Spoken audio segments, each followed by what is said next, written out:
नारायणः परो व्यक्त अण्डमव्यक्तसम्भवम् अण्डस्यान्तस्त्विमे लोकाः सप्तद्वीपा च मेदिनी। ॐ शान्ति शान्ति शान्तिः। ॐ श्री परमात्मने नमः। अथ पंचमोऽध्यायः कर्मसन्न्यासयोगः। अर्जुन उवाच सन्न्यासं कर्मणां कृष्ण पुनर्योगं च संशसि यच्छ्रेययेतयोरेकं तन्मे ब्रूहि सुनिश्चितम्। श्रीभगवानुवाच सन्न्यासः कर्मयोगश्च निःश्रेयसकरावुभौ तयोस्तु कर्मसन्न्यासात् कर्मयोगो विशिष्यते। ज्ञेयः स नित्यसन्न्यासी यो न द्वेष्टि न काङ्क्षति निर्द्वन्द्वो हि महाबाहो सुखं बन्धात् प्रमुच्यते। सांख्ययोगौ पृथक् बालाः प्रवदन्ति न पण्डिताः एकमप्यास्थितः सम्यग् उभयोर्विन्दते फलम्। यत्साङ्ख्ये प्राप्यते स्थानं तद्योगैरपि गम्यते। एकं साङ्ख्यं च योगं च यः पश्यति स पश्यति। सन्न्यासस्तु महाबाहो दुःखमाप्तुमयो गतः मुनिर्ब्रह्मा न चिरेणाधिगच्छति। योगयुक्तो विशुद्धात्मा विजितात्मा जितेन्द्रियः सर्वभूतात्मभूतात्मा कुर्वन्नपि न लिप्यते। नैव किञ्चित् करोमीति युक्तो मन्येत तत्त्ववित्। पश्यन् शृण्वन् स्पृशन् जिघ्रन् नश्नन् गच्छन् स्वपन् श्वसन् प्रलपन् विसृजन् गृह्णन् उन्मिषन् निमिषन्नपि इन्द्रियाणीन्द्रियार्थेषु वर्तन्त इति धारयन् ब्रह्मण्याधाय कर्माणि सङ्गं त्यक्त्वा करोति यः लिप्यते न स पापेन पद्मपत्रमिवाम्भसा। कायेन मनसा बुद्ध्या केवलैरिन्द्रियैरपि योगिनः कर्म कुर्वन्ति सङ्गं त्यक्त्वात्मशुद्धये। युक्तः कर्मफलं त्यक्त्वा शान्तिमाप्नोति नैष्ठिकीम्। अयुक्तः कामकारेण फले सक्तो निबध्यते। सर्वकर्माणि मनसा सन्न्यस्यास्ते सुखं वशी। पुरे देहि नैव कुर्वन्न कारयन् न कर्तृत्वं न कर्माणि लोकस्य सृजति प्रभुः। न कर्मफलसंयोगं स्वभावस्तु प्रवर्तते। नादत्ते कस्यचित् पापं न चैव सुकृतं विभुः। तेन मुह्यन्ति जन्तवः ज्ञानेन तु तदज्ञानं येषां नाशितमात्मनः। तेषामादित्यवत् ज्ञानं प्रकाशयति तत्परं तद्बुद्धयस्तदात्मानस्तन्निष्ठास्तत्परायणाः गच्छन्त्य पुनरावृत्तिं ज्ञाननिर्धूतकल्मषाः। विद्याविनयसम्पन्ने ब्राह्मणे गविहस्तिनि सुनिचैव स्वपाके च पंडिता समदर्शिनः। इहैव तैर्जितः सर्गो येषां साम्ये स्थितं मनः। निर्दोषं हि समं ब्रह्म तस्मात् ब्रह्मणि ते स्थितं। न प्रहिष्येत् प्रियं प्राप्य नोद्विजेत् प्राप्य चाप्रियं। स्थिरबुद्धिरसम्मूढो ब्रह्मविद् ब्रह्मणि स्थितः। बाह्यस्पर्शेष्वसक्तात्मा विन्दत्यात्मनि यत्सुखं। स ब्रह्मयोगयुक्तात्मा सुखमक्षयमश्नुते। ये हि संस्पर्शजा भोगा दुःखयोनय एव ते। आद्यन्तवन्तः कौन्तेय न तेषु रमते बुधः। शक्नोति हैव यः सोढुं प्राक्शरीरविमोक्षणात्। कामक्रोधोद्भवं वेगं स युक्तः स सुखी नरः। योऽन्तः सुकोऽन्तरा रामस्ततान्तर्ज्योतिरेव यः स योगी ब्रह्मनिर्वाणं ब्रह्मभूतोऽधिगच्छति ऋषयक्षीणकल्मषाः छिन्नद्वैधायतात्मानः सर्वभूतहिते रताः कामक्रोधवियुक्तानां यतीनां यतचेतसाम् अभितो ब्रह्मनिर्वाणं वर्तते विदितात्मनां स्पर्शान् कृत्वा बहिर्बाह्याश्चक्षुश्चैवान्तरे भ्रुवोः प्राणापानौ समौ कृत्वा नासाभ्यन्तरचारिणौ यतेन्द्रियमनो बुद्धिर्मुनिर्मोक्षपरायणः विगतेच्छाभयक्रोधो यः सदा मुक्त एव सः भोक्तारं यज्ञतपसां सर्वलोकमहेश्वरं सुहृदं सर्वभूतानां ज्ञात्वा मां शान्तिमृच्छति। ॐ तत्सदिति श्रीमद्भगवद्गीतासु उपनिषत्सु ब्रह्मविद्यायां योगशास्त्रे श्रीकृष्णार्जुनसंवादे कर्मसन्न्यासयोगो नाम పంచమోధ్యాయః. మనము భగవద్గీతలోని 5వ అధ్యాయము కర్మయోగం గురించి మనము విచారం చేస్తుంటిమి. ఇందులో మనము సర్వకర్మాణి మనసా సన్యస్యాస్తే సుఖం వశి నవద్వారే పురే దేహి నైవ కుర్వన్న కారయన్.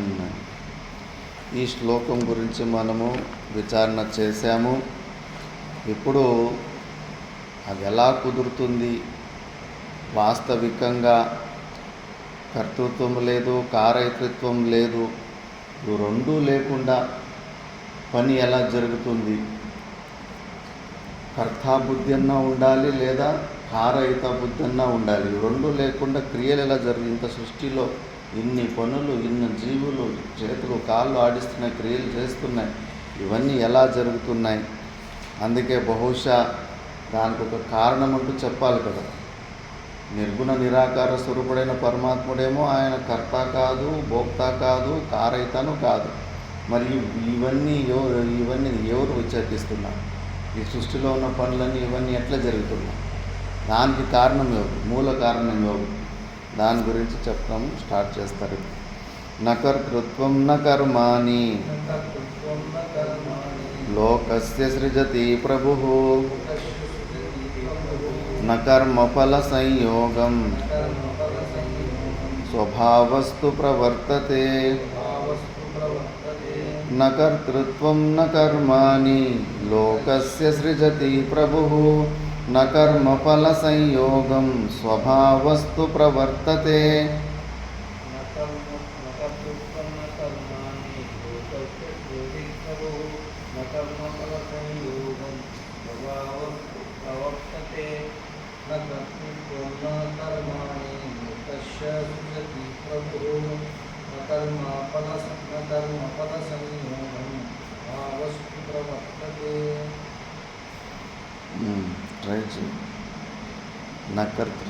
సరే. ప్రభు అంటే సచ్చిదానంద పరమాత్ముడు, నిర్గుణ నిరాకరుడైన పరమాత్ముడు.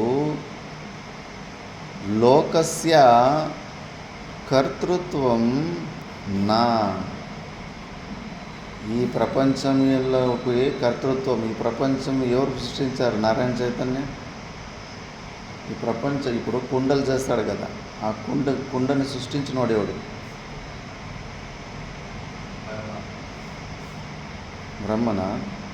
బ్రహ్మ కూర్చొని కుండలు చేశాడా? ఈ చైర్ని ఎవరు సృష్టించాడు? ఎవరు తయారు చేశారు?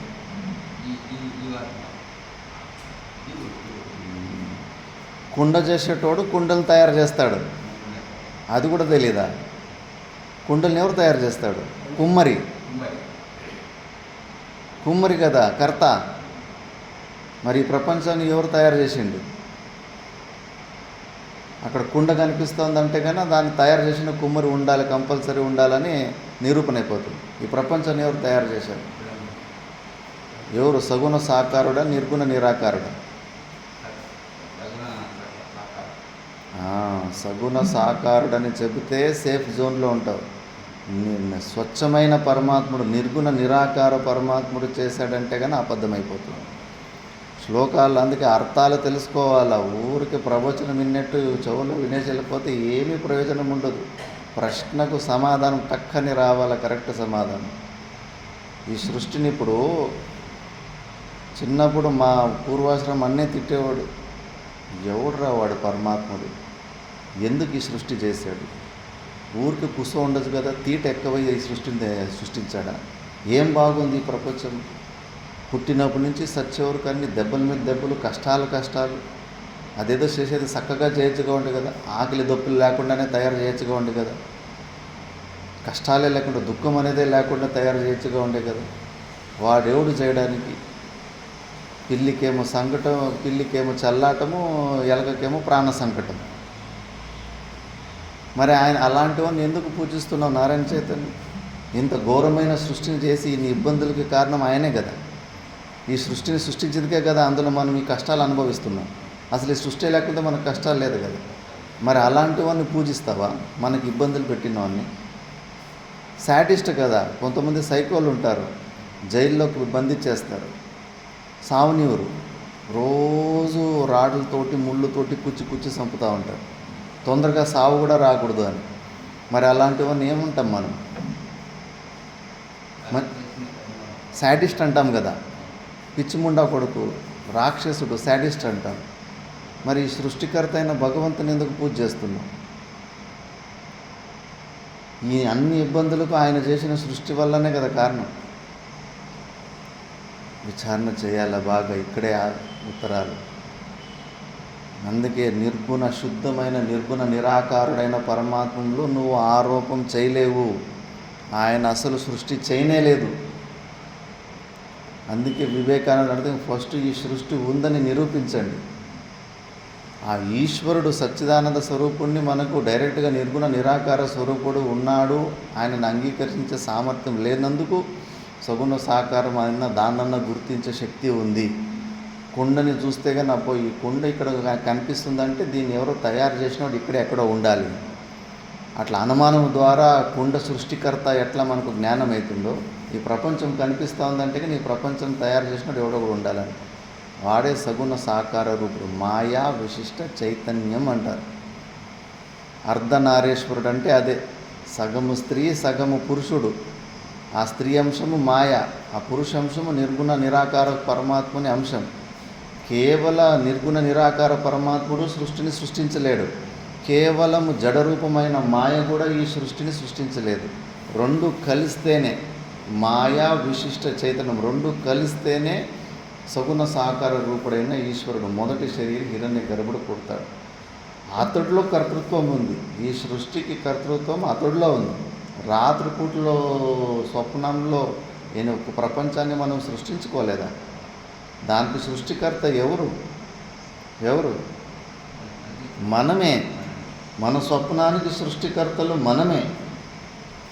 అలాగే ఈ నిత్యారూపమైన ఈ ప్రపంచానికి కూడా మాయా విశిష్ట చైతన్యము కర్త. కానీ నిర్గుణ నిరాకారుడమైన పరమాత్ముడు కర్త కాదు. అందుకే చూడు ఏమి ఇక్కడ చెప్తూ, ప్రభువు లోకస్య కర్తృత్వం నా. ఆ నిర్గుణ నిరాకార పరమాత్మునికి ఈ ప్రపంచం కర్తృత్వం లేదు. మళ్ళీ ఎప్పుడైనా తిట్టుకున్నారు మళ్ళా భగవంతుని మూర్ఖత్వంతో, మళ్ళీ తిట్టుకునే పని చేయకండి. అసలు ఆయన సృష్టించలేదు. ఎవడికి వాడు సృష్టిని సృష్టించుకొని దుఃఖాలు అనుభవిస్తున్నాడు, లేని సృష్టిని ఉన్నట్టుగా భావించుకొని. మళ్ళీ అదే ప్రభువుకి ఫస్ట్ ప్రభువు లోకస్య కర్తృత్వం నా సృజతి, మళ్ళా ప్రభువు కర్మాని నా సృజతి. ఈ కర్మాలు డ్యూటీలు నువ్వు అది చేయాలి ఇది చేయాలని కారహిత కూడా కాదు. ఆయనేం చెప్పలేదు. ఎందుకు బాధపడిపోతుంటారు, భగవంతుడు ఎందుకు ఇన్ని కష్టాలు పెట్టాడు, అది చేయమని ఇది చేయమని అని చెప్పేసి. ఆయన ఎవరికి ఏమి చెప్పలేదు. ఆయన చెప్పేటోడు కాదు, చేసేటోడు కూడా కాదు. మరి నువ్వు కూడా అలాగే తయారు కావాలి. నువ్వు చూస్తున్నావు కదా వ్యవహారంలో. ఇంట్లో నీ భార్యకి చెప్పి చూసావు, తిరిగి కొట్టింది. కొడుకులకి చెప్పి చూసావు, మొఖం మీద కొట్టారు. మనుమలకి చెప్పి చూసినావు, వాళ్ళు అసలు లోపల కూడా తీసుకోలే. నీ మాట మీద పిత్తేస్తారు వాళ్ళు. మరి చేపించే తత్వాన్ని కూడా మా బుద్ధిలో నుంచి వదిలిపెట్టేసి, చాలా రిస్కీ ప్రాసెస్ అది. మరి మా సృష్టికర్త అయిన భగవంతుడిలో చేసే కర్తృత్వము లేదు, కారయితత్వం కూడా లేదు. మరి నువ్వు అదే కావాలనుకుంటున్నావు కదా. పరమాత్ముడే కావాలనుకుంటున్నావు, వేరే కావాలనుకుంటున్నావు. పరమాత్మను స్వరూపమే కావాలని మనము, మోక్షం అంటే అదే. మరి ఆయన గుణాలు ఏంటో, ఆయన లక్షణాలు ఏంటో అలాగే మనము తయారు కావాలి. మళ్ళీ లేకపోతే ఇరుక్కుపోతాము. మళ్ళీ అంతేకాదు, నా కర్మఫల సంయోగం నా సృజతి, భోగాలు కూడా అనుభవించకూడదు. ఇది కూడా ఉండాలి. కేవలం చేయడం లేదు, చేపడం లేదు, కానీ మంచిగా భోగాలు అనుభవిస్తున్నామంటే పోయే తమో గుణంలో ఉంటామని చెప్పేసి. ఇందులో కూడా పరమ వైరాగ్యం ఎంత మినిమం ఉండాలంటే, శరీర నిర్వహణ కోసము మినిమం ఎంత అవసరమో అంతే. ఏమి దానికి ఎక్స్ట్రాగా, అది కూడా ఎంత కొద్దిగా శ్రవణమన నిధిధ్యాసనానికి ఎంత శక్తి అవసరమో అంత శక్తికి ఎలాంటిది కొద్ది పదార్థము లోపలికి పోతుందో అంత ఉంటే చాలు. ఇంక ఏమైనా కూడా అసలు చింత చేసుకోకూడదు. అన్నీ మనకి అనుకూల పరిస్థితుల భగవంతుడు. ప్రతి ఒక్క రోగము మనకి వరం. అన్నీ కూడా పూర్వజన్మ ప్రారంధానికి అనుకూలంగానే అన్ని శరీరానికి వస్తూ ఉంటాయి. దానికి మనమే కారణము. పూర్వజన్మ కృతం పాపం వ్యాధి రూపేణ సంస్థిత. కాబట్టి మినిమం పరిగ్రహంతో మనం ఉండాలి. ఎందుకంటే కర్మఫల సంయోగం అసలు ఆ భోక్తృత్వం అనేది కొద్దిగా కూడా ఉండదు. కేవలము చేయడం లేదు, చేపడం లేదు. ఇక్కడ మాత్రము అన్ని ఆదర్శాలు తీసుకుంటావు, కానీ ఆ భోగాలు అనుభవించడం కూడా ఆదర్శంగా అదే లెవెల్లో తీసుకోవాలి కదా. సుఖాలు సౌలతులు మాత్రం కావాలి, పని శేషుడు చేయించడం మాత్రం వద్దు అంటే కుదరదు. ఒకే లెవెల్లో ఒకే సమయంలో అన్నీ పోవాలి. ఈ శరీరానికి నువ్వు ఇస్తున్న సుఖ సౌలతులు కూడా పోవాలి మినిమం. మరి ఇంకా ఇలా ఆయన నిర్గుణ నిరాకరణ పరమాత్మని స్వభావం ఇదైతే మరి ఈ ప్రపంచంలో జరుగుతున్న క్రియలకు ఎవరు కారణం అంటే, తూ స్వభావ ప్రవర్తతే. స్వభావం అంటే మాయా విశిష్ట చైతన్యం వల్ల ఇవన్నీ జరుగుతూ ఉన్నాయి. నేను చెప్పాను కదా చకోర పక్షి దృష్టాంతం. ఆ చకోర పక్షి కదలకుండా, తనలో ఏ వికారం కూడా పోకుండా కూడా సైలెంట్గా తన పాటకు తాను ఉన్నా కూడా దాని దగ్గరికి రాజే ఆ ప్లేటు సన్నిధి మాత్రానికి తీసుకొచ్చాడా లేదా? తీసుకొచ్చిన తర్వాత తినే రాజు చేతిలో తినిపించే పని చేపించిందా లేదా? అలాగే మన ఈ అజ్ఞానం, జీవభావము ఆ సచ్చిదానంద స్వరూపుని సన్నిధిలోనే కదా. ఎక్కడ నేను జీవుణ్ణి, నేను చిన్నోణ్ణి, అల్పుణ్ణి, పుట్టి సచ్చుని ఎక్కడ అనిపిస్తూ ఉంది? బుద్ధిలో కదా. ఆ బుద్ధి లోపలే, ఆ బుద్ధి వెనకాల అక్కడే విమరూపమైన చైతన్యం ఉంది కదా. సన్నిధానం అంటే దగ్గరలోనే ఉంది. ఆ బుద్ధి లోపలున్న సాక్షి చైతన్యం దగ్గరలోనే ఉంది. ఆ దగ్గరలో పోయినందుకు ఈ జీవంలో అన్ని ప్రవృత్తి కర్మలు, నివృత్తి కర్మలు జరుగుతుంటాయి. ఆ మాయా విశిష్ట చైతన్యం, అజ్ఞానము మూలమైన ఆ మాయా విశిష్ట చైతన్యమే ఈ ప్రపంచంలో జరుగుతున్న క్రియలన్నిటికీ కూడా మూల కారణము. అందుకే నిర్గుణ నిరాకారుడైన పరమాత్మని మీద ఆరోపణ చేయకూడదు. అక్కడ పాము తాడు తాను పాడక తాను పడి ఉంది. అది అందులో కర్తృత్వం లేదు, కదలిక లేదు, అందులో జీవమే లేదు. దాన్ని నువ్వు పాములాగా చూసుకొని హార్ట్ అటాక్ తెచ్చుకొని డబ్బులు వేస్ట్ చేసుకొని ప్రాణం పోగొట్టుకుంటే అది నీ తప్పు. ఆ పాము మీద మనం పోలీస్ కంప్లైంట్ ఇవ్వలేము కదా. తాడు మీద ఈ తాడే ఆ పామును సృష్టించి నాకు ఇబ్బందులు పెట్టిందని. అట్లా నిర్గుణ నిరాకారుడైన పరమాత్ముడితో మనం పోలీస్ కంప్లైంట్ ఇవ్వలేము కదా. వీడి వల్లనే ఈ సృష్టి అయింది, అందువల్ల నేను ఇబ్బందులు పడుతున్నానని చెప్పేసి. అలాంటి ఆరోపాలు కూడా వదిలిపెట్టేయాలి. అధ్యారోపవాదాభ్యాం నిష్ప్రపంచం ప్రపంచీయతే అని. సృష్టి కర్తృత్వము కూడా కొద్ది వరకు ఆరోపమే. నిర్గుణ నిరాకరణ పరమాత్మలో సృష్టి కర్తృత్వము లేదు. అసలు సృష్టి ఉంటే కదా ఇది. లేనిది ఉన్నట్టుగా కనిపిస్తూ ఉందంతే. ఇదంతా మాయ. మాయ అంటేనే ఆ మాయ లేనిది ఉన్నట్టు కనిపిస్తూ ఉందని. ఈ మాయలో ఇరుక్కొని లేనిపోని తిప్పలు పడతా ఉంటే అది నువ్వే కారణం. కానీ ఆ నిర్గుణ పరమాత్మ నిర్గుణ నిరాకార పరమాత్ముడు కాదు. దాన్ని భాష్యంలో చూద్దాం. నకర్తృత్వం కురు ఇతి న అపి కర్మాణి రథఘట ప్రసాదాదీని ఈప్సితతమాని లోకస్య సృజతి ఉత్పాదయతి ప్రభుః ఆత్మ న అపి రథాదికృతవతః తత్ఫలేన సంయోగం నా కర్మఫల సంయోగం. యది కించిదపి స్వతో నా కరోతి నా కారయతి చ దేహి కహ తర్హి కుర్వన్ కారయన్ చ ప్రవర్తతే ఇతి ఉచ్యతే. స్వభావః తు స్వభావః స్వభావః అవిద్యాలక్షణా ప్రకృతిః మాయా ప్రవర్తతే దైవీః ఇత్యాదినా వక్ష్యమాణా.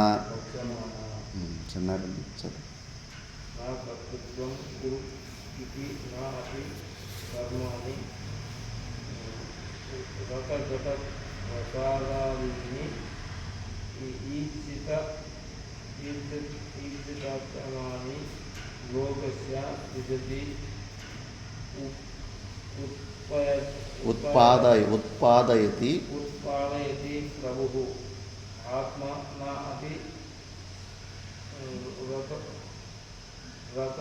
రథాదికృతవతః తత్ఫలేన సంయోగం నా కర్మఫల సంయోగం. యది కించిత్ అపి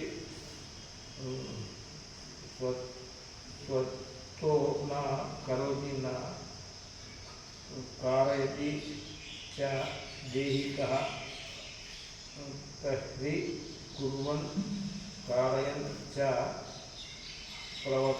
ప్రవర్తతే ఇతి ఉచ్యతే. స్వభావః తు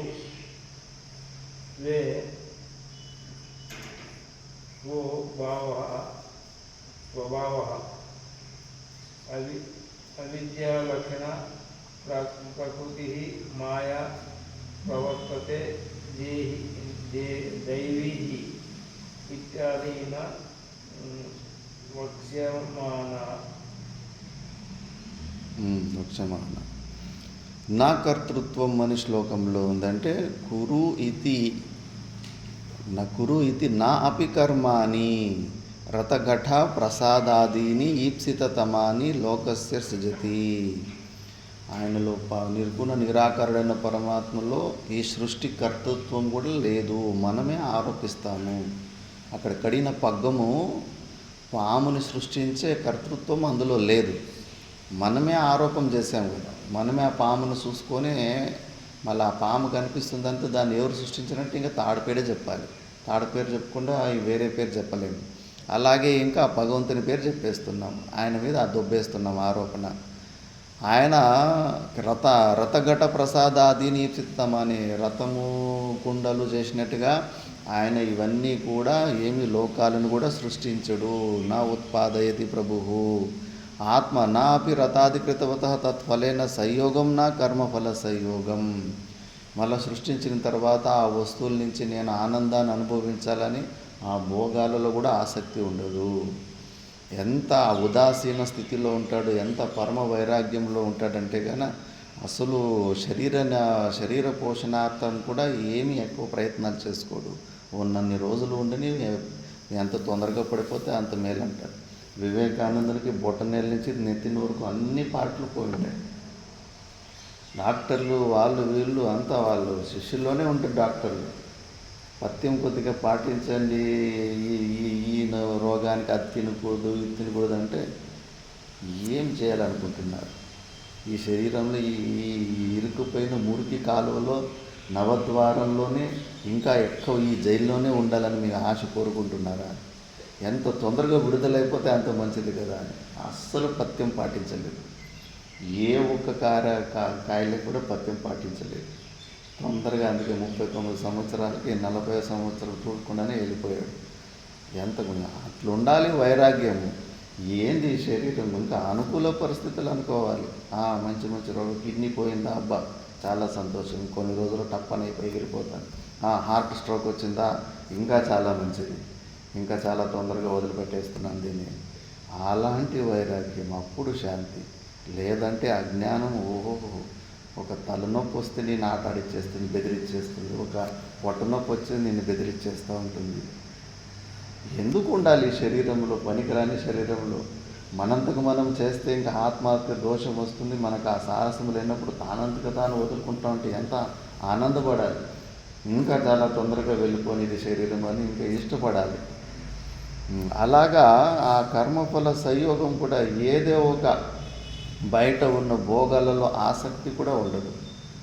3 ఉండాలి. కేవలము కర్తృత్వము లేకుండా, కార్యతత్వం లేకుండా సౌలతులు అనుభవించడం, భోగాలు అనుభవించడంలో కనిపిస్తుందంటే అక్కడ తేడా ఉంది జ్ఞానం అని చెప్పేసి. ఇక్కడ కూడా అదే తత్వం. ఆ భోగాల్లో కూడా ఆసక్తి లేనితనం ఉంది. ఏదో మినిమం శరీర నిర్వహణ కోసం ఏదో కొద్దిగా పరిగ్రహం అంటే కానీ వీడి జ్ఞానం పర్వాలేదు, అటువైపే వెళ్తున్నాడు అని చెప్పేసి. సౌలత్తులు మాత్రం ఫుల్ ఎదురిచ్చ లాభ సంతుష్ట అనే శ్లోకాలు చెప్పుకొని అందులో నచికేతుడిలాగా అనాత్మ వస్తువుల్ని తిరస్కారం చేయకుండా వచ్చిందంతా స్వాహా చేసుకుంటుంటే అక్కడ తేడా ఉంటుంది. కాబట్టి 3 ఆ నిర్గుణ నిరాకరణ పరమాత్ముడు లేదంటే మనలో కూడా ఉండకూడదు. అలాంటి అలవాట్లు మనం కూడా చేసుకోవాలి. యది కించిద్దపి స్వతో నా కరోతి నా కార్యతి చ దేహి కహత తర్హి కురువన్ కార్యం చ ప్రవర్తితి ఉచ్యతే. మరి ఏమి నిర్గుణ నిరాకార పరమాత్మను అసలు ఏమి రోలే లేకపోతే ఇంత పెద్ద సృష్టిలో ఎంత నియమంగా అన్ని పనులు ఇవన్నీ ఎవడు చేపిస్తున్నాడంటే గన స్వభావహాతు స్వభావ. ఆ నిర్గుణ నిరాకారుడైన పరమాత్ముడిలోనే ఈ అవిద్య అనేది కూడా ఒక లక్షణం ఉంది. అజ్ఞానం ఉన్నంతసేపు అనాది కాలం నుంచి ఈ అవిద్య అజ్ఞానంకి ఆధారం ఏమి? సచ్చిదానంద స్వరూపుడు తప్పితే వేరే చోట నువ్వు చూపిలేవు. ఆ అజ్ఞానానికి కూడా ఆధారభూతుడై ఉన్నాడు. బుద్ధిమంతుడైన జ్ఞాని తనలో ఉన్న అజ్ఞానం అధిష్టాన రూపంలో కూడా సచ్చిదానంద స్వరూపుని సాక్షిభావంలో చూసుకుంటాడు. నా అజ్ఞానం ఏ అజ్ఞానం వల్ల నాకు మరుభూమిలో ఇసుక నీళ్ళకి కనిపిస్తూ ఉందో ఆ అజ్ఞానానికి అధిష్టాన రూపంలో నేనే ఉన్నాను అని ఇలా చింతనకు వెళ్తాడు. అంత అలర్ట్గా ఉంటాడు. కాబట్టి అవిద్యా లక్షణ ప్రకృతి మాయా. ఈ మాయ చేస్తుంది ఇవన్నీ. మాయ పోని సపరేట్గా కర్తృత్వం ఉందా? సాంఖ్యులు అట్లా అంటారు. నిర్గుణ నిరాకరణ పరమాత్మకి సంబంధం లేదు, ఈ మాయ ప్రకృతినే స్వతంత్రకర్త అంటారు. కానీ వేదాంతం అలా కాదు. మాయ కూడా జడమే. దానికి నిర్గుణ నిరాకరణ పరమాత్ముని సన్నిధానంలో రాకపోతే మాయ కూడా ఏ పనులు చేయలేదు. ఇవి 2 కలిస్తేనే. అందుకే అభిన్న నిమిత్త ఉపాదాన కారణము. మాయా విశిష్ట చైతన్యమే సగుణ సాకార రూపుడైన ఈశ్వరుడు. కాబట్టి అలాంటి మాయా ప్రవర్తతే. అది భగవంతుడు ఇందులో చెప్పి దైవీ మాయ మమ మాయ దురత్యయ అని. నాది దైవీ. ఈ మాయ అంత సామాన్యం కాదు, చాలా దుష్కరం. జ్ఞానగమండంతో దాన్ని తొలగించుకోవాలనిపోతే అది నవ్వుకుంటుందంట. ఎంత పిచ్చోళ్ళు చూడు వీళ్ళు. ఈ పంచీకరణ పంచమహాభూతాలతో పుట్టిన ఈ ప్రపంచము వాడి శరీరంలో మనసు, నా మునిముడముడు లాంటి వాడు మనసు. ఆ మనసు ఆ వాగీంద్రియంతో అసలు నన్నే లేడంటాడు పిచ్చిముండా కొడుకు. వచ్చే మునిమనుముడు మా అసలు ముత్తాత లేనే లేడు అని చెప్పినట్టు నవ్వుకుంటుందంట మాయా విశిష్ట చైతన్యం. అలాంటి ఎటకారాలే చేస్తున్నాం కదా. ఎక్కడ వాగీంద్రియము మనసు బుద్ధుల ద్వారా ఈ ప్రకృతిని లేదని చెప్తుంది. మమ్మ జిహ్వే ముఖ నాస్తి, నా నోట్లో నాలుక లేదన్నాడంటే వాడి నోట్లో నాలుక లేకపోతే వాడు చెప్పి మాట్లాడనికన్నా అవుతుందా? అట్లుంది మన ఎటకారం. నవ్వుకుంటూ ఉంటుందంట మాయా విశిష్ట చైతన్యం. పిచ్చిముండా కొడుకులు చూడు, మిథ్యా మిథ్యా మిథ్యా అని. అది మిథ్య అయితే వాడికి వాగీంద్రియము మనసు బుద్ధులు ఎట్లా పనిచేస్తున్నాయి? నా నుంచినే పుట్టి నన్నే లేదంటారు కదా అని చెప్పేసి. అందుకే ఈ మనసుని వదిలిపెట్టాలి. మనసు ద్వారా ఏదో పొందే ప్రయత్నాలు, ఏదో అనుభవించే ప్రయత్నాల్ని సంపూర్ణంగా వదులుకుండా పోతే ఆ చక్రంలోనే, మాయా చక్రంలోనే, ఆ బురదలోనే తిరుక్కుంటూ పొరలాడుకుంటూ ఉంటాం. కానీ ఈ శాంతి మనకు దొరకదు. కాబట్టి అలాంటి మాయ ఇవన్నీ పనులు చేపిస్తూ ఉంది. మళ్ళీ నెక్స్ట్ శ్లోకంలో పరమార్థతాతు పరమాయ యథార్థంగా ఎలా ఉందంటే నాదత్తే కస్యచిత్ పాపం నచైవ సుకృతం విభుః అజ్ఞానేనావృతం జ్ఞానం తేన ముహ్యంతి జంతవః నాదత్తే కస్యచిత్ పాపం నచైవ సుకృతం విభుః అజ్ఞానేనావృతం జ్ఞానం తేన ముహ్యంతి జంతవః.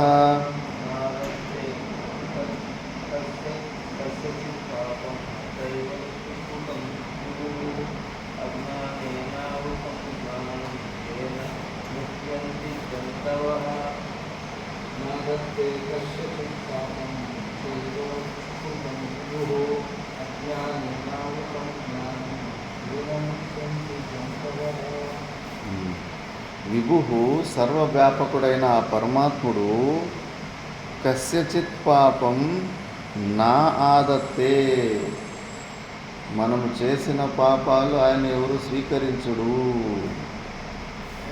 మళ్ళీ చ సుకృతం ఏవ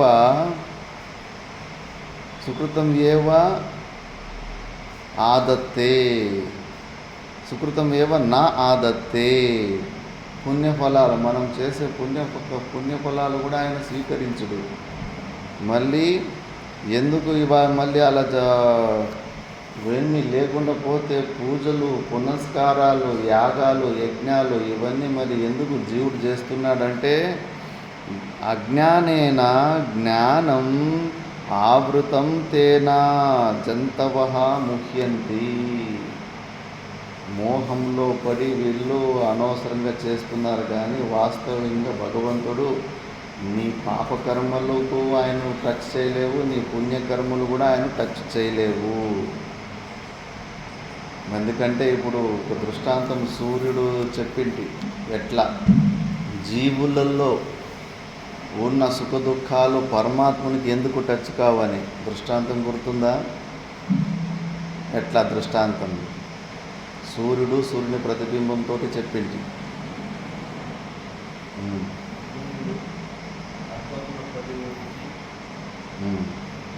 అది కాదు.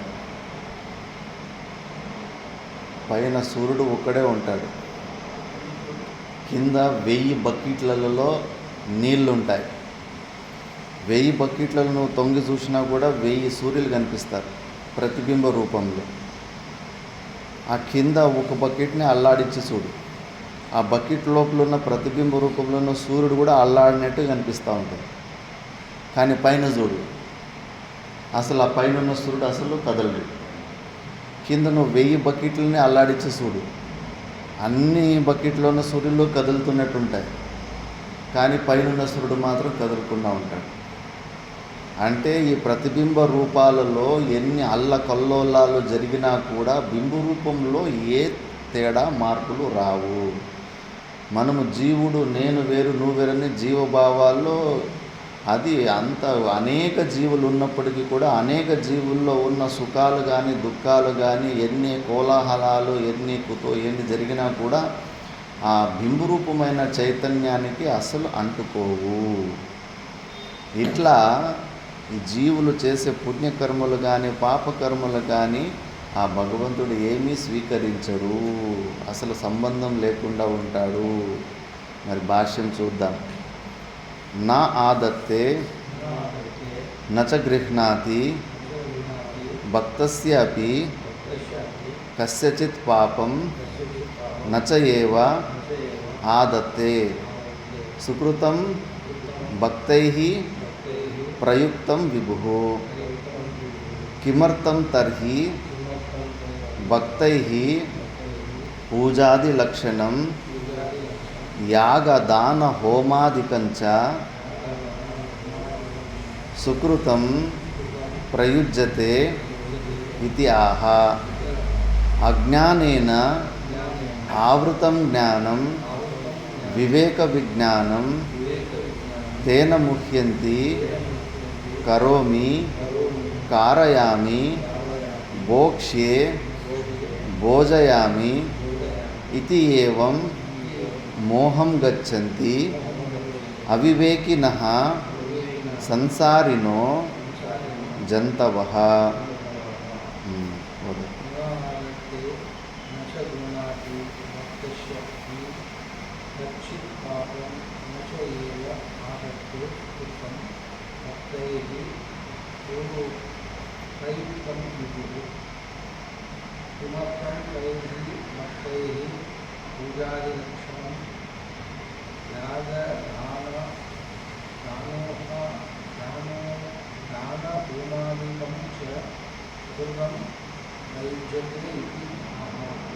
అజ్ఞానేన ఆవృతం జ్ఞానం వివేక విజ్ఞానం తేన ముహ్యంతి కరోమి కారయామి భోక్ష్యే భోజయతి ఇది ఏవం మోహం గచ్చంతి అవివేకినః సంసారినో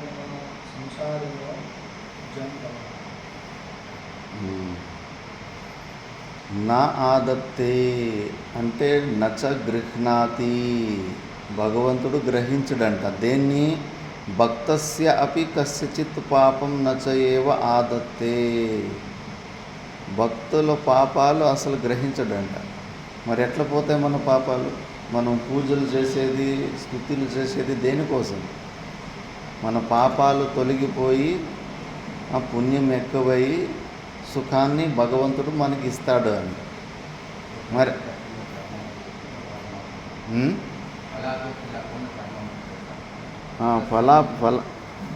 ఫలాపేక్ష లేకుండా పూజలు అవన్నీ అది నువ్వు చేస్తున్నావు, మరి అందరూ అలాగే చేస్తున్నారా?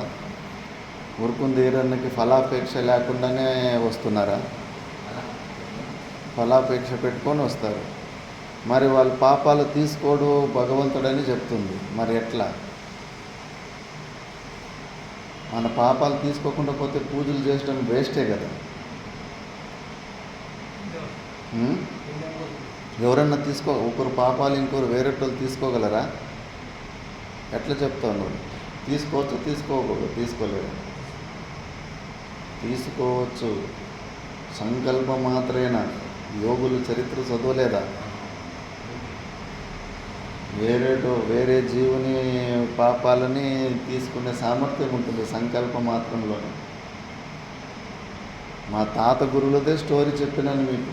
ఓంకారేశ్వరంలో మంచి ఎండాకాలంలో బయట పడుకోంటే అక్కడ ఒక క్షిప్త రోగి, ఒకడు బోన్ క్యాన్సర్ ఉండేవాడికి.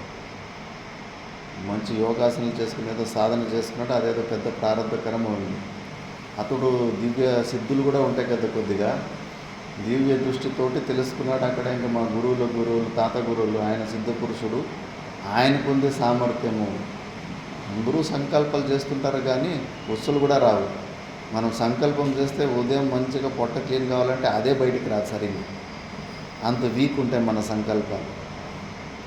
మహాపురుషులు, సత్పురుషులు ఎంత బలంగా ఉంటారంటే వాళ్ళు ఏదన్నా అనుకుంటే తప్పకుండా జరిగిపోతుంది.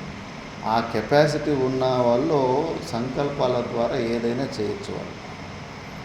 ఇంకా ఆ సత్యాన్ని తెలుసుకుని రాత్రి 12 గంటలకి వచ్చేసిండు. మా గురుగారు కూడా అక్కడే బ్రహ్మచారిగా ఉండేప్పటికి అక్కడే పడుకున్నాడు బయట. వచ్చేసి లేపిండంట, గురుగారు మీరు మంచి వేదాంత ఆచార్యులను విన్నాను, ఈ ప్రపంచమంతా మిథ్య, ఈ శరీరం కూడా మిథ్య అని వాస్తవికంగా మీరు అభ్యాసం చేసుకునే వాళ్ళు, అది సత్యమాట? అవునప్ప సత్యము. మరి మీకు ఈ శరీరంతో ఏ అవసరం లేదా అంటే అవునప్ప ఉండదు, దీనితో అవసరమే ఉండదు. మరి మీకు అవసరం లేకపోతే నాకు అవసరం ఉంది. మీ వేదాంతమే, అద్వైత సిద్ధాంతమే సత్యమైతే నా శరీరంలో ఉన్న రోగాన్ని మీ శరీరంలోకి తీసుకోండి. మీకు ఈ శరీరంతో మీకు అవసరం లేదు కదా. మనమైతే ఇస్తాం మన శరీరాన్ని. కాపాలికుడు శంకరాచార్యుల శరీరాన్ని బలి ఇవ్వాలని అడుగుతాడు. నిన్ను సంపాలని ఎవరైనా అడిగితే కన్నా నువ్వేం చేస్తావు? ఆ? ఏమిస్తావు? ఒక మాట అంటేనే తట్టుకోలేకపోతావో ఇంకా నువ్వు ప్రాణాన్ని ఇస్తావా? ఆ? వట్టి డైలాగులు చెప్పడం కాదు, అంత ఈజీ కాదు. ప్రాణాలు అడిగేస్తే ఇచ్చేస్తావా? మహాత్ములు కాపాలికలు అంటే అడిగితే అనుకుంటావు, కానీ అంత ఈజీ కాదు. అంత ఈజీ కాదు. ప్రాణాలు ఇచ్చేసే తత్వం ఉన్నోడు వేరే లెక్కలో ఉంటాడు. ఆ? ఏమనుకున్నావు? అది ఎంత పెద్ద సాహసం. అంత సాహసం ఉంటే ఇప్పుడు నువ్వు మోక్షమే వచ్చేసేది నీకు. నువ్వు ఎదురుగా వచ్చినాడు మహాత్ముడో దుష్టుడో దయ్యమో అని ఎట్లా తెలుస్తుంది నీకు? ఎవరు ఇవ్వలేరు. జ్ఞానం ఉన్న వ్యక్తి, శరీర తాదాత్మ్యం తెంచుకున్న వ్యక్తే ప్రాణం ఇస్తాడు. కాసేపు పీక పిసికితేనే లబలబలబల ముక్కు మూసుకొని చూసావా? 2-3 నిమిషాలంటేనే ప్రాణ సంకటం ఉంటుంది. అలవాడు ఎప్పుడైనా అభ్యాసం చేసావా? ఊపిరి బిగిపెట్టుకొని ఎంత నొప్పి ఉంటుంది. మర్మస్థానాలు కదిలిపోతాయి. మాటలు కాదు, ప్రాక్టికల్గా. ఎప్పుడైనా ఆత్మహత్య చేసుకోవాలని ప్రయత్నం చేసావా? లేదు. చేసుకోవాలని ప్రయత్నం చేసిన వాళ్ళని, ఫెయిల్ అయిన వాళ్ళని అడిగి చూడు. సావడం అంటే ఎంత కష్టమని. సావడానికి మహాధైర్యం ఉండాలి. అదే ధైర్యం నువ్వు ఇటువైపు మోక్షం వైపు వేసుకుంటే కానీ నువ్వు స్వరూప జ్ఞానమే అయిపోతుంది. చిన్న సాహసం కాదు, అది చాలా పెద్ద దుస్సాహసం. ఎవరు ఇవ్వలేరు. శంకరాచార్యులు భగవానుడు సరే ఇచ్చేస్తాను, అది కూడా మా శిష్యుల ముంగట వస్తే కన్నా ఈ పని కానీరు, వాళ్ళంతా పడుకున్న తర్వాత నేను మెల్లగా నడిచేస్తాను, అప్పుడు నువ్వు బలిచ్చుకో అంటాడు. ఇది వేదాంతం బలము. ఎప్పుడు ఈ శరీరాన్ని సంరక్షించుకునే దాంట్లో కాదు. ఇప్పుడంటే ఇప్పుడే వదలడానికి రెడీగా ఉండాలి. మరి అక్కడే కదా వేదాంతము పరీక్ష ఉండేది. ఇంకా మా తాత గురువులు అక్కడే నీళ్ళు తెప్పించి సంకల్పం తీసుకొని వాడి రోగం తీసుకున్నాడు. అప్పుడు టప్పని కింద పడిపోయాడు.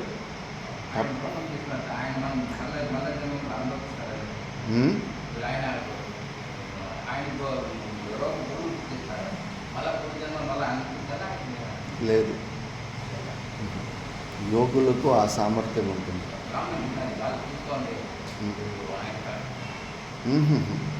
ఆయనేమోనేమో బలవంతంగా ఇక్కడ చేసిండేమి, ఈయనకి చెప్పే కదా నా రోగం తీసుకో అని చెప్పేసి.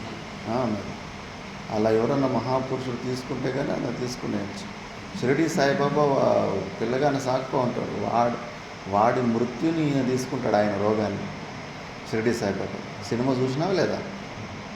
తగ్గుతూ ఉంటాడు కదా పిల్లగాడు. వాడి రోగం తీసుకునే కదా అనారోగ్యానికి గురి అయ్యేది.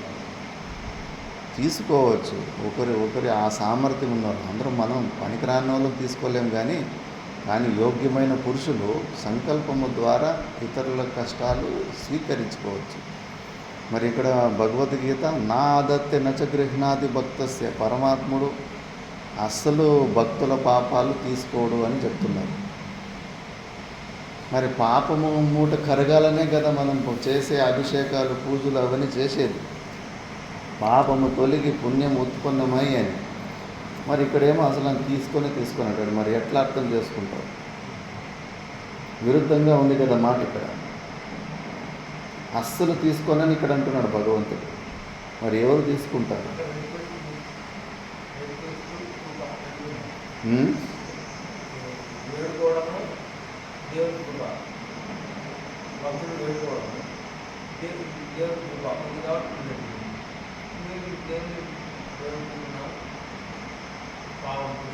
కాదు, ఇప్పుడు భారతదేశం అంతా ఉరుకుంది ఏదన్నా ఎందుకు వస్తారు భక్తులు? సామాన్యంగా ఎందుకు వస్తారు? కష్టాలు ఎట్లా తొలగిపోతాయి? పాపాలు పోయి పుణ్యం పెరిగితే కష్టాలు పోతాయి. అదే ఉద్దేశమే కదా. మరి ఇక్కడేమో భగవంతుడు అసలు నచ గృహ్ణాతి భక్తస్యాపి, భక్తుల కశ్చిత్ పాపం నచ ఆదత్తే. ఏం రామచంద్రప్ప, అసలు భక్తుల పాపం భగవంతుడు తీసుకొని అంటున్నాడు. మరి ఎట్లా భక్తుడు ఇప్పుడు వాడికి పూజ చేయడానికి మనసు వస్తుందా లేదా? అదే భగవంతుని ఎందుకు వేడుకుంటారు? దేనికోసం వేడుకుంటారు? జ్ఞానం కావాలి అంటే కానీ అంతఃకరణ శుద్ధి. అంతఃకరణ శుద్ధి ఎలా జరుగుతుందంటే పాపము అణగదొక్కి పుణ్యము ఎక్కువైనప్పుడు శుద్ధ సత్వ అంతఃకరణము, అలాంటి అంతఃకరణలో ఇది వస్తుందండి. ఉరుకుంద ఈరన్నకి పోయేవాళ్ళేమో ఆత్మజ్ఞానం గురించి పోరు కదా. సామాన్యంగా గుడికి పోయే భక్తులు కోరికలు ఉంటాయి, కోరికలు నెరవేరాలనే పోతూ ఉంటారు. ఆ కోరికలు ఎట్లా నెరవేరుతాయి? వాడి మైండ్లో ఏముంటుంది? నేను కొట్టే కొబ్బరికాయ, నేను చేసే పూజ, నేను పెట్టుకునే దండం వల్ల నాకు పుణ్యం వస్తుంది, ఆ పుణ్య ఫలము వల్ల పాపము తొలగిపోతుంది. ఆ గంగా స్నానం చేస్తే పాపాలు తొలగిపోతాయి అంటే గంగాదేవి ఎంత పాపాలని గ్రహిస్తుందా లేదా? పుండరీకాక్ష అనే సినిమా ఎన్టీఆర్ తీశాడు కదా, అక్కడ నదులంతా ఫుల్ మచ్చలంతా గొబ్బులు వేసిపోయింటుంది వాళ్ళ శరీరం. ఋషి దగ్గరికి నడుచుకొని పోతూ ఉంటారు గంగా, యమున, సరస్వతి నదులు. ఏం ఇంత వికారంగా అయ్యారంటే కానీ జనాలంతా పాపాల్లో స్నానాలు చేయడానికి వచ్చేసి ఆ పాపాలన్నీ గంగా నదిలో వదిలిపెట్టారు. ఆ పాపాల వల్ల మేము ఇట్లా వికారంగా తయారైనాము అని. మళ్ళీ వాళ్ళు సత్పురుషుల పాదాలు సేవలు చేస్తే మళ్ళీ వాళ్ళు శుద్ధమైపోతారు. గంగా స్నానం మనలోని పాపాలు గంగాదేవి తీసుకుంటుందనే కదా మనం పోయేది, అదే కదా. మరి ఇక్కడేమో భగవద్గీత ఉంటుంది, అస్సలు నచ గృహ్ణాతి భక్తస్యపి కశ్చిత్ పాపం. భక్తుల పాపం ముట్టుకోడు భగవంతుడు, భక్తుల పుణ్యాన్ని ముట్టుకోడు, గ్రహించుడు. విరుద్ధంగా ఉందా లేదా? ఎట్లా అర్థం చేసుకుంటారు? ఆత్మ అంటే నిర్గుణ నిరాకార. ఈ పాయింట్కి రావాలా. నిర్గుణ నిరాకారుడైన పరమాత్ముడు నీ తొక్కలో పాపాన్ని, నీ తొక్కలో పుణ్యాన్ని అసలు టచ్ చేయడు, ముట్టుకోడు. మరి ఎవరు స్వీకరిస్తారు? సద్గురుకి. ఎవరు ఉరుకుందా ఈరన్లో? అక్కడ ఏమే ఈరన్కి నరసింహస్వామికి కదా. ఏమి ఇన్ని తీర్థయాత్రలు చేసినావని ఏ ఉద్దేశంతో చేస్తుంటున్నావు? ఊరికి పిక్నిక్ లాగా చూసుకొని వచ్చేస్తా ఉంటువా? ఏముండే నీ మనసులో? అప్పుడు స్నానం చేస్తే ఏమవుతుందని అనుకుంటా ఉంటుంది. పాపాలు తొలగిపోవాలనే కదా. తొలగించేవాడు ఎవరు తొలగిస్తారు పాపాలని? పుణ్యాన్ని ఎవరిస్తారు? నువ్వు స్నానం చేసేటప్పుడు ఎవరిస్తారు అనుకుంటే పుణ్యాన్ని? గంగమ్మ తల్లి. నువ్వు ఏ దేవుణ్ణి పూజిస్తున్నావో ఆ దేవుడు మాయా విశిష్ట చైతన్యం, సగుణ సాకారుడు. గురువు కూడా ఈ ఉపాధితోటి సగుణ సాకార రూపమైన పరమాత్ముడు లాంటి వాడే. కాబట్టి నీ యొక్క పాపాలని ఆయన గ్రహించే అవకాశం ఉంటుంది. అంతేకాని నిర్గుణ నిరాకారుడైన పరమాత్ముడు మాత్రము సంబంధమే లేదు. ఇది మనం అర్థం చేసుకోవాలి. వాస్తవికంగా నువ్వు యథార్థంగా పరమాత్మని విషయంలో పొందాలనుకుంటే గాన ఇవన్నీ వదులుకోవాలనే చెప్తాడు. సరే, అజ్ఞానం ఉన్నంతసేపు పూజలు, పునస్కారాలు, అంతఃకరణ శుద్ధి వరకు నువ్వన్నీ చేసుకున్నావు. ఇదంతా కూడా అజ్ఞాన మూలమే వాస్తవికంగా. ఇవన్నీ ఎందుకు చేస్తున్నామని ఇక్కడే చెప్తారు. కిమర్థం తర్హి భక్తై పూజాది లక్షణం. మరి అసలు నిర్గుణ నిరాకారుడైన పరమాత్ముడు, అసలైన పరమాత్ముడు ఆయనే కదా. ఆయన కన్నా దాని తర్వాత సగుణ సాకార రూపమైన పరమాత్ముడు పరిచ్ఛిన్న రూపంలో ఉంటాడు, లిమిటెడ్ రూపంలో ఉంటాడు. అసలైన పరమాత్ముడు నిర్గుణ నిరాకారుడైన పరమాత్ముడు. మరి ఆయనకు సంబంధం నువ్వు చేసే పుణ్య పాప కర్మ. అందుకే పుణ్యం వలదు పాపం వలదు, రెండు జన్మహేతువులే అని చెప్పేసి. ధర్మం అధర్మం చ త్యజ భగవద్గీతలో వస్తుంది. వదిలిపెట్టే పుణ్యకర్మలను పాపకర్మలను రెండింటినీ కూడా, పుణ్యకర్మలు చేసేదాన్ని కూడా వదిలిపెట్టేసి సర్వధర్మాన్ పరిత్యజ్య మామేకం శరణం వ్రజ. అన్నిటినీ వదిలిపెట్టేసి నన్ను మాత్రమే నువ్వు ఆశ్రయించు, అంటే నిర్గుణ నిరాకార తత్వాన్ని నువ్వు ఆశ్రయించు అని ఇక్కడ పూర్వపక్షి అడుగుతున్నాడు. మరి ఇవన్నీ భక్తై భక్తుల ద్వారా పూజాది లక్షణం, యాగాది హోమాదికం, యాగాలు, హోమాలు, పూజలు ఇవన్నీ అచ్చా సుకృతం ప్రయుజ్యతే ఇది ఆహా.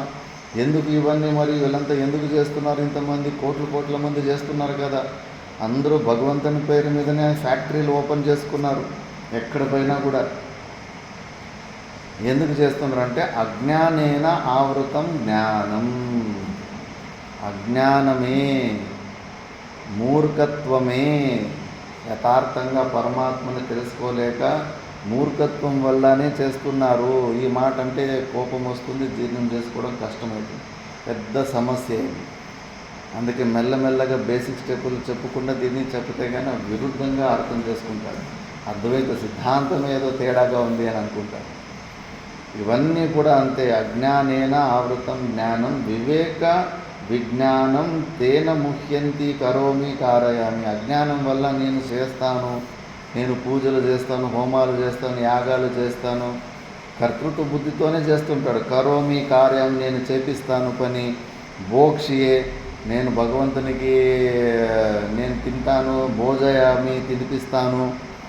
నైవేద్యము అదేగా భావంతో చేస్తాం కదా భగవంతుడు. ఇట్లా అంటాం. మొత్తం వల్ల మనం ఇంగేది మనమే.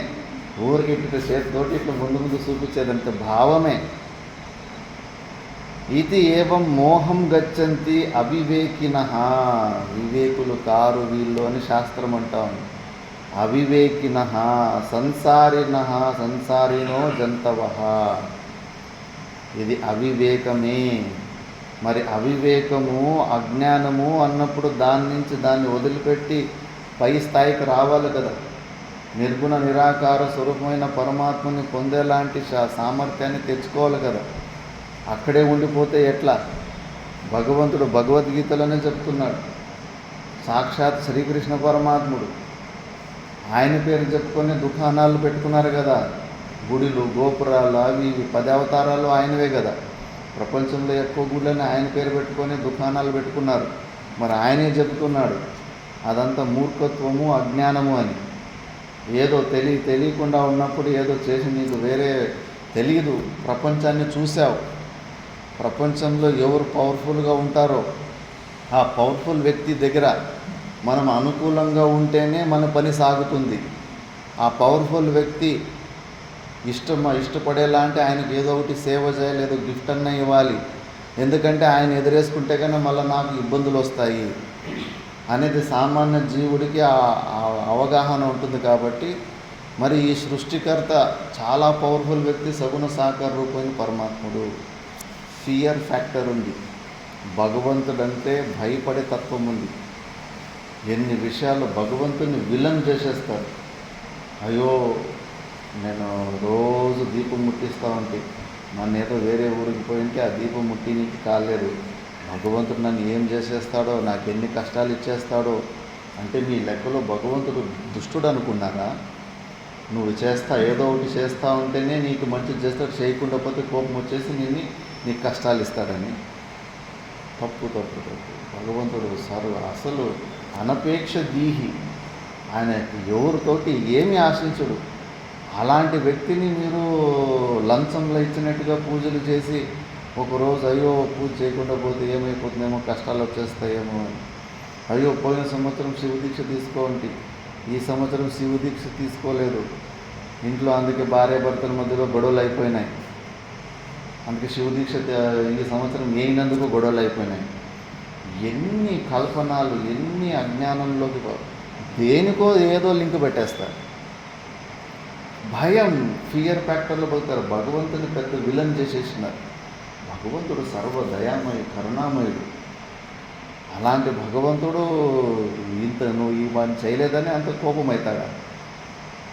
అందుకే అవన్నీ సామాన్య మనుషులకు ఉన్న ఫియర్ ఫ్యాక్టర్ని ఆ భగవంతుని పేరు మీద భయపడి చేస్తూ ఉంటారు. ఉరుకుందయ్యనికి ఎందుకు సంఖ్య పెరుగుతూ పోతూ ఉంది. వాళ్ళు పూజారులు చాలా బుద్ధివంతులు. ఇక్కడ ఒకసారి ఏదన్నా కోరుకొని ఆ కోరిక నెరవేరితే మళ్ళీ ప్రతి సంవత్సరము కంపల్సరీ రావాలి, రాకుండా పోతే మీకు ఇంట్లో కష్టాలు వస్తాయి. మంచి సూత్రాన్ని వదిలిపెట్టేసి ఇంకా సావాలి. వాళ్ళు ఏదో కోరుకోనికి పోయి ఉంటారు, 100 కోరుకుంటారు, 100లో 1 2 అయిపోయి ఉంటాయి. ఆ కోరిక కోరుకుంటే ఆ కోరిక అయిపోయింది. ఈ సంవత్సరం పోకుండా పోతే మళ్ళీ మా ఇంట్లో కష్టాలు వస్తాయి, భయంకన్నా వాడు రావాలి. భలే తత్వం పెట్టేశారు ఇక్కడ. లేకపోతే ఏముంది అక్కడ, ఏమి ఇన్ఫ్రాస్ట్రక్చర్ లోపల చూస్తే అసలు చిన్న మూర్తి నరసింహ, ఒక చెట్టు ఉంది. భగవంతుని మీద భక్తి కన్నా భయం ఎక్కువ ఉంది. అలా చేయకూడదు. అవన్నీ పరిచిన్న భావం, ఇవన్నీ అవివేకము, అజ్ఞానం అని పరమాత్మ చెప్తున్నారు. ఎదగాలి.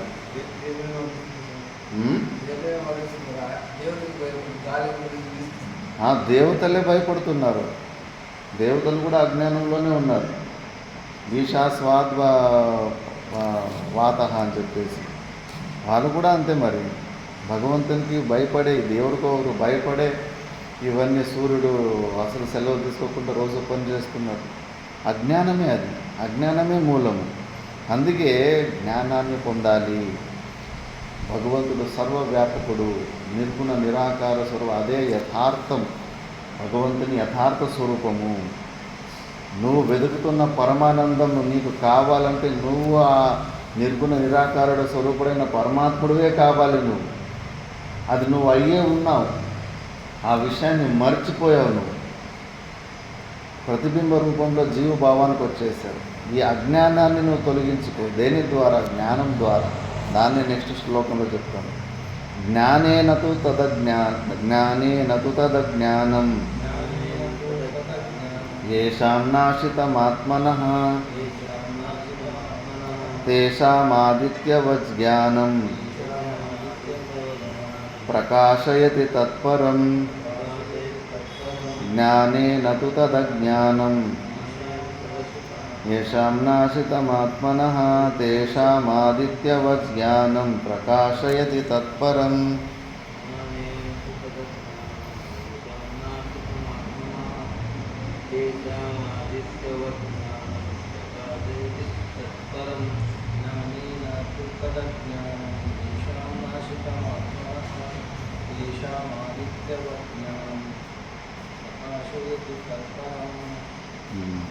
పూర్వ శ్లోకంలోకి అనువృత్తి తు తర్వాత. అందుకే అవివేకం కాబట్టి తు ఏషాం తద్ అజ్ఞానం ఆత్మనః జ్ఞానేన నాశితం. అలాంటి అజ్ఞానము జ్ఞానము ద్వారానే నాశమవుతుంది, వేరే దాని నుంచి నాశనం కాదు. అందుకే శ్రవణ మన నిధిధ్యాసనాల ద్వారా ఆ జ్ఞానాన్ని పొందే ప్రయత్నంలోనే నువ్వు ఉండాలి. ఆ జ్ఞానము పొందితే కానీ ఆ జ్ఞానం నాశనం అయిపోతుంది. తర్వాత తేషాం ఆదిత్యవత్ జ్ఞానం తత్పరం ప్రకాశయతి. అప్పుడు నిజమైన సాక్షి చైతన్యం లోపల ఏమైతే నిర్గుణ నిరాకార తత్వం నీలో ఉందో అది నువ్వు స్వయంగా దాన్ని ఆ స్వరూపంలోనే నిలబడచ్చు అని భాష్యంలో దాన్నే చెప్తా ఉన్నాడు. జ్ఞానేనతు ఏన అజ్ఞానేన ఆవృత ముహ్యంతి జంతవః తదజ్ఞానం ఏషాం జంతూనాం వివేకజ్ఞానేన ఆత్మవిషయేన నాశితం ఆత్మనో భవతి తేషాం ఆదిత్యవత్ యథా ఆదిత్యః సమస్తం రూపజాతం అవభాసయతి తద్వజ్ఞానం జ్ఞేయం వస్తు సర్వం ప్రకాశయతి తత్పరం పరమార్థతత్వం. చదువుతున్నారు.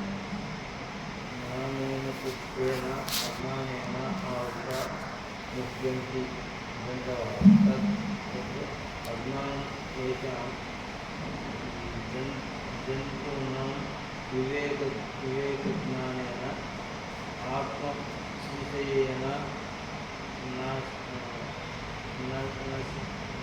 నాశితం ఆత్మనో భవతి తేషాం ఆదిత్యవత్ ఆదిత్యః సమస్తం రూపజాతం అవభాషయతి తద్వజ్ఞానం తే జ్ఞేయం వస్తు సర్వం ప్రకాశయతి తత్పరం పరమాత్మ తత్వం. జ్ఞానేన తూ జ్ఞానము ద్వారానే ఏన అజ్ఞానేన ఆవృత ముహ్యంతి జంతవః. అజ్ఞానం నుంచి ఆవృతమైన జీవులు మోహంలో ఉన్నారో తెలియక ఏమేమో పనులు చేస్తూ ఉన్నారు.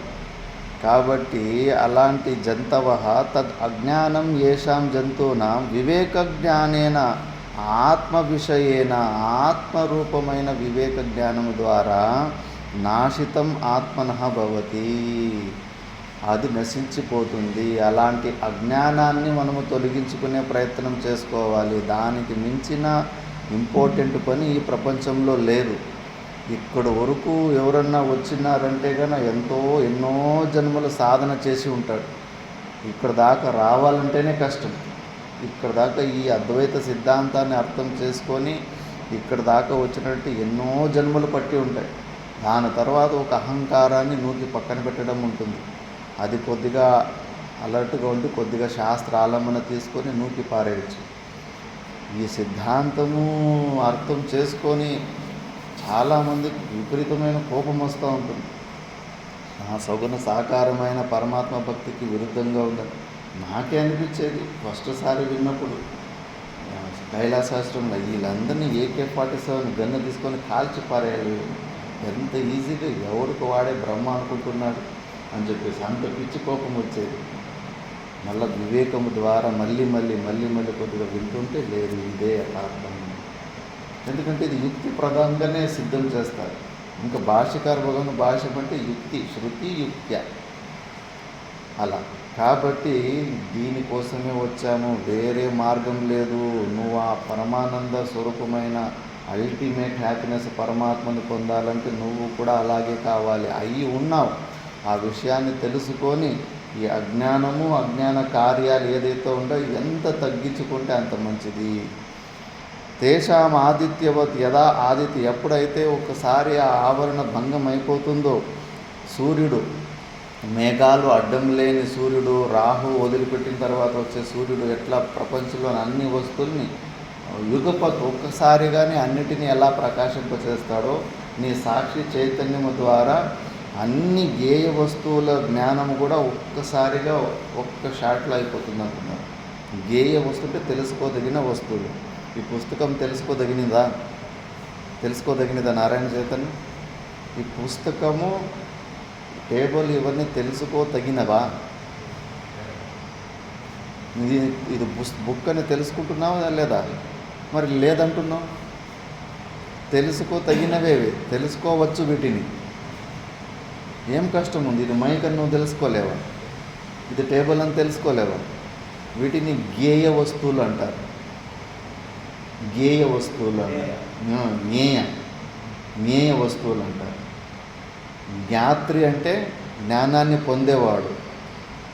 మాధ్యమము కళ్ళు ద్వారా ఈ పుస్తకం ఉందనే జ్ఞానం కళ్ళు ద్వారా పొందావు కదా. పొందావా లేదా? కళ్ళు ద్వారానే. నువ్వే కదా పొందింది. నువ్వు జ్ఞానకర్తావి. ఈ జ్ఞానాన్ని పొందిన జ్ఞానకర్తావి నువ్వు. దేని జ్ఞానం పొందావు? పుస్తక జ్ఞానం పొందావు. ఈ పుస్తకము ఇది జ్ఞేయం. నువ్వు జ్ఞాత్రి. కళ్ళు మాధ్యమం అవి, ఆ మాధ్యమం. అలాగే గేయ వస్తువులు అంటే ఏ వస్తువులైతే మనం తెలుసుకునే సామర్థ్యం అయితే అవన్నీ గేయ వస్తువులు. ఇంకా మన బుద్ధి గేయ వస్తువునా కాదా? ఏమి చెన్నారెడ్డి, బుద్ధి జ్ఞేయ వస్తువునా కాదా? ఈ బుక్ని తెలుసుకున్నట్టుగా బుద్ధిని తెలుసుకోవచ్చా?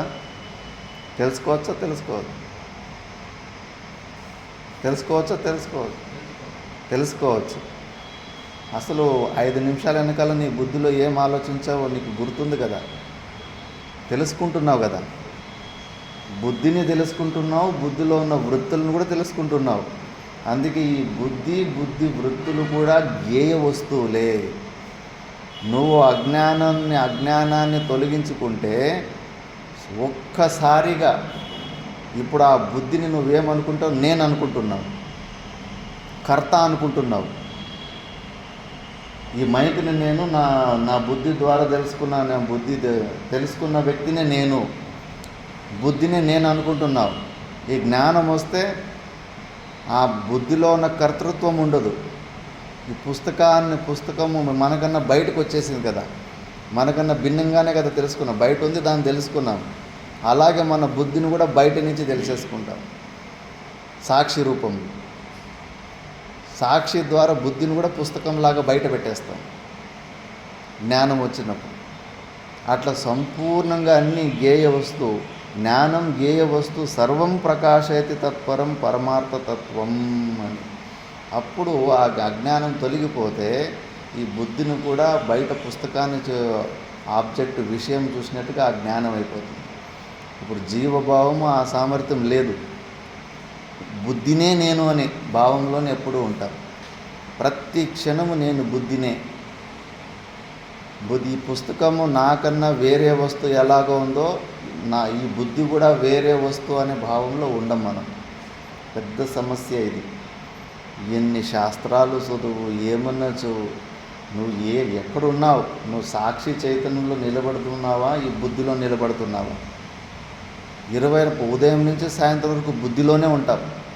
బుద్ధినే నేను అనే భావంతో ఉంటావా లేదా? అందుకే ఎన్ని సమస్యలు వస్తూ ఉంటాయి, ఎన్ని గొడవలు వస్తూ ఉంటాయి. శరీరాన్ని ఎవరు ఏమి చేయకూడదు, తిట్టుకుంటూ ఉంటారా లేదా? గొడవలు వస్తుంటాయి లేదా? ఒకరు దీన్ని ఇట్లా పెట్టాలని వేస్తారు, ఒకరు ఇట్లా అంటారు. పూజలోనే ఒకరు దూలం కింద కూర్చోవద్దంటారు, కూర్చోవచ్చని ఒకరు అంటారు. ఎన్ని విషయాల్లో గొడవలు చేసుకుంటానే ఉంటారు.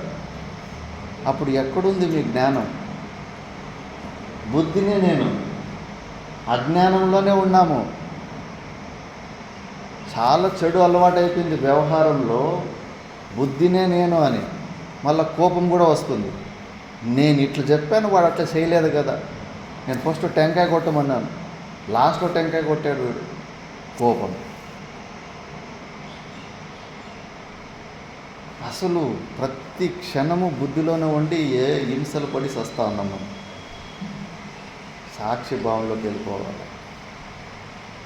టెంకాయ నా నెత్తినన్న కొట్టండి, లేదా నా తలకాయనే టెంకాయ అనుకుని నా తలకాయనే పగలు కొట్టండి, నాకు సంబంధం లేదు, సావండి లేదు. నేను మాత్రం సాక్షి చైతన్యం. ఏమవుతుంది అసలు? ప్రతిదీ కూడా అజ్ఞానం మూలంగానే చేసే క్రియలు. అందులో అగరబత్తి ఫస్ట్ పెట్టాలని, టెంకాయ కొట్టాలని, పండు పెట్టాలని, ఓహోహో అది ఇట్లే జరగాలని క్రమలు, వాస్తు అని, అదని ఇదని ఎన్ని భ్రాంతులకి గురి అయిపోయి ఎన్ని ప్రకారాలు కోరి దుఃఖాలు తెచ్చుకుంటారు. ఏది ఎక్కడైనా అసలు సృష్టి క్రమాలే ఉల్టా ఉన్నాయి. ఒక్కొక్క ఉపనిషత్తులో ఒక్కొక్క సృష్టి క్రమము. అన్నిట్లోనూ సృష్టి ఇట్లే ఒకేస్తే పుట్టిందని లేదు. చాందోక ఉపనిషత్తులు 3 పంచభూతాలు, ఆకాశం వాయువు లేనే లేదు అక్కడ. అవి రెండింటి ద్వారా ప్రపంచం కానలేదు. త్రివిత్రీకరణం వల్లనే అయిపోయింది. క్రమాలు కూడా అంతే. ఫస్ట్ ఏది పుట్టింది ఏది పుట్టలేదని ఆ క్రమాలు కూడా వేరు వేరు.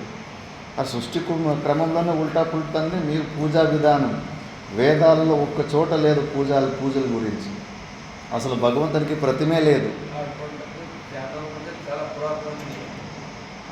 అన్ని ఉపనిషత్తులు పురాతనమే. ఇది వేరు. సృష్టి క్రమంలో వేరుగా ఉండి ఉల్టా పుల్టా ఉండడం వల్లనే, దీనివల్లనే సార్థకమైపోతుంది. శాస్త్రాదికి సృష్టి ఉంది అనే చెప్పంలో ఇంట్రెస్ట్ లేదు. అధ్యారోప అపవాదాభ్యాం నిష్ప్రపంచం ప్రపంచయతి. మీరు గట్టిగా నమ్మి పట్టుకున్నారు కాబట్టి లేని సృష్టిని సరే అది కూడా కాసేపు ఉంది అని చెప్పేసి మళ్ళీ దాన్ని తొలగించేస్తుంది. ఆ సృష్టి కమలే తేడా అన్నప్పుడు మీరు ఊహించుకొని చేసుకున్న మూర్తులు, ఆ పూజా విధానాలు, అందులో మీకు క్రమాలు కావాలి. కుంకుమ ఫస్ట్ పెట్టాలన్నా, పసుపు కుంకుమ పెట్టాలా, ఈ బురదలోనే పొరలాడుతూ ఉండాలి. నాకు ఆ తత్వం వైపు పోవాలి కదా. మనము చెప్పిన మాట వినకుండా పోతే కనుక కోపం ఎందుకు వస్తూ ఉంది? ఎక్కడున్నావు నువ్వు? జీవభావకులనే సస్తున్నావు, ఆ బురదలోనే సస్తున్నావు. ఎట్లా చేస్తే ఏముంది? నువ్వు నీ శరీరమే నువ్వు కాదు, ఈ ప్రపంచం లేని ప్రపంచము. ఆ మిథ్యా ప్రపంచంలో ఎవడు ఎన్ని డ్యాన్సులు ఎన్ని డ్రామాలు చేసుకుంటే నీకెందుకు బాధేస్తూ ఉంది? ఎందుకంటే నువ్వు ఈ బుద్ధిలోనే ఇరుక్కొని సచ్చినావు. ప్రతి క్షణము ఇంకా దుఃఖం అనుభవించి సావు. ఎవడు ఉద్ధారం చేయనీకి వస్తారు? నీ ఎందుకు నువ్వు దాన్ని వదలకుండా పోతే కన్నా ప్రతి క్షణము నీకు ఇబ్బందులు కలుగుతూ ఉంటాయి. ప్రతి క్షణంలో కూడా ఇట్లుండాలి అట్లుండాలి అన్ని ఎక్స్పెక్టేషన్స్. మరి ఇవన్నీ చదివి ఏం ప్రయోజనం ఉంటుంది? ప్రతి క్షణము నువ్వు దుఃఖాన్ని అనుభవిస్తుంటే నీకు సంబంధం లేని, పోనీ మనకి ఇంకో వ్యక్తికి వైర్ కనెక్షన్ ఉందా? ఇప్పుడు కంప్యూటర్లో ల్యాన్ కనెక్షన్ అంటారు. ఒక కంప్యూటర్కి ఇంకో కంప్యూటర్కి ఇంటర్నెట్ అన్నీ కనెక్ట్ చేసి ఉంటారు. ఒక కంప్యూటర్ ఏదైనా చెడిపోతే కానీ మిగతా కంప్యూటర్ కూడా చెడిపోవడానికి కారణం ఉంటుంది. అట్లా మనకి ఇంకో మనిషికి వైర్ కనెక్షన్ లేదు కదా. ఆ మనిషి చేసే క్రియలు, ఆ మనిషి ఉచ్చరించే శబ్దాలు, వాటి వల్ల నీకు ఇబ్బంది దుఃఖం కలుగుతుందంటే నువ్వు ఎక్కడున్నావు? నువ్వు జీవభావంలోనే ఉన్నావు. మరి ఆ జీవభావంలో ఉంటే ఎవడైనా నేను ఫుట్బాల్ ఆడుకుంటూ ఉంటాడు. ఏమీ అవసరం లేదు. ఏ పూజలు ఏ క్రమలు ఎవరు ఎట్లా తల కింద పెట్టుకొని కాలు పైన పెట్టుకొని పూజ చేసుకున్నా అస్సలు పట్టించుకోరు. శాంతంగా ఉంటే ఏదో ఒక ప్రకారంగా పూజలు జరిగిపోతూ ఉంటాయి. అసలైనది ఇది కదా. అజ్ఞానమే మూలకం కదా. అజ్ఞాన ఆవరణాన్ని తొలగించుకొని జీవభావం నుంచి బయటపడడానికి మనం వచ్చాము. మనశ్శాంతి చాలా ఇంపార్టెంట్ మనకు. ఈ సత్యాన్ని తెలుసుకున్నోడు, రహస్యాన్ని తెలుసుకున్నవాడు మన చుట్టుముట్టు జరిగే క్రియలకు కానీ వ్యక్తుల ఒక స్వభావాలు కానీ అసలు తన స్వరూపంలోనే ఉన్న మనసులో వచ్చే తమోగుణ కార్యాలు రజోగుణ కార్యాలు కూడా అసలు బెదిరిపోదు. ఇప్పుడు నువ్వు 2-3 రోజులు కంటిన్యూస్గా నిద్రపోతే కానీ నీకే భయం వేస్తుంది. అయ్యో నేను 3 రోజుల నుంచి చాలా నిద్రపోతున్నాను, నేను తమోగుణంలోకి వెళ్ళిపోతున్నాను, నేను ఇంక ఉద్ధారంగానేమో అని బెదిరిపోతావు. యోగులకు ఆ భయం కూడా ఉంటుంది. శరీరాన్ని కూడా మిగతా వాడి శరీరాలుగా తీసి పక్కన పెట్టేసుకుంటారు. అవధూతలు చూస్తారు కదా, 6 నెలలు ఒకే చోట పడి ఉంటారు. మనం చేసే నియమాలు అవన్నీ ఏమీ ఆచరించరు.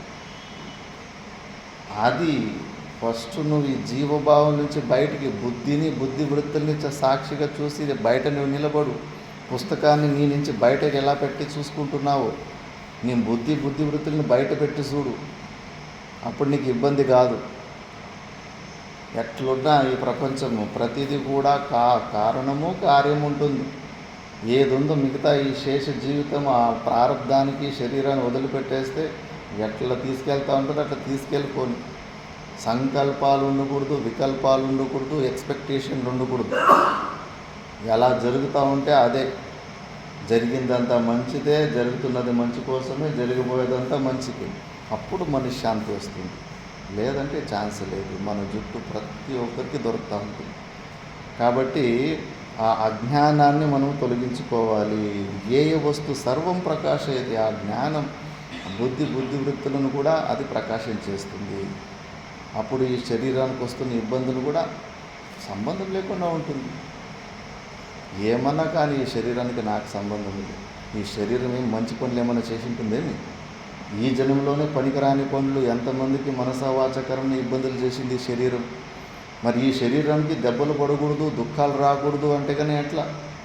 రాని సాయిని ఈ శరీరం తప్పు చేసింది. ఉప్పు తిన్నోడు నీళ్ళు తాగాల, తప్పు చేసిన శిక్ష అనుభవించాలి. ఈ శరీరానికి శిక్ష పడాలి. ఊరికే వస్తాయి రోగాలు, తప్పుడు పనులు చేయకుండానే వస్తాయి రోగాలు. పూర్వజన్మలో తప్పుడు పనులు చేసింది శరీర సంఘాతము, తినరానివన్నీ తినింది. మరి దీనికి రావాలి రోగాలు, అనుభవించింది సాయిని ఈ శరీరం. ఈ భావంలోకి రావాలా. దీన్ని వేరుగా చూసే తత్వం మనం పెంచుకుంటూ పోతే అప్పుడు చూడండి మెల్లమెల్లగా మనశ్శాంతి ఎంత పెరుగుతూ పోతూ ఉంటుంది. ఇది భగవద్గీత. ఇది ఎవరికి పర్సనల్ ఒపీనియన్లు కాదు. సాక్షాత్ కృష్ణ పరమాత్ముడే చెప్తా ఉన్నాడు ఈ జ్ఞానం. మిగతాది మనం నెక్స్ట్ క్లాస్లో చూద్దాం. ఓం పూర్ణమద పూర్ణమిదం పూర్ణాత్ పూర్ణముదచ్యతే पूर्णस्य पूर्णमादाय पूर्णमेवावशिष्यते। ॐ शान्ति शान्ति शान्तिः।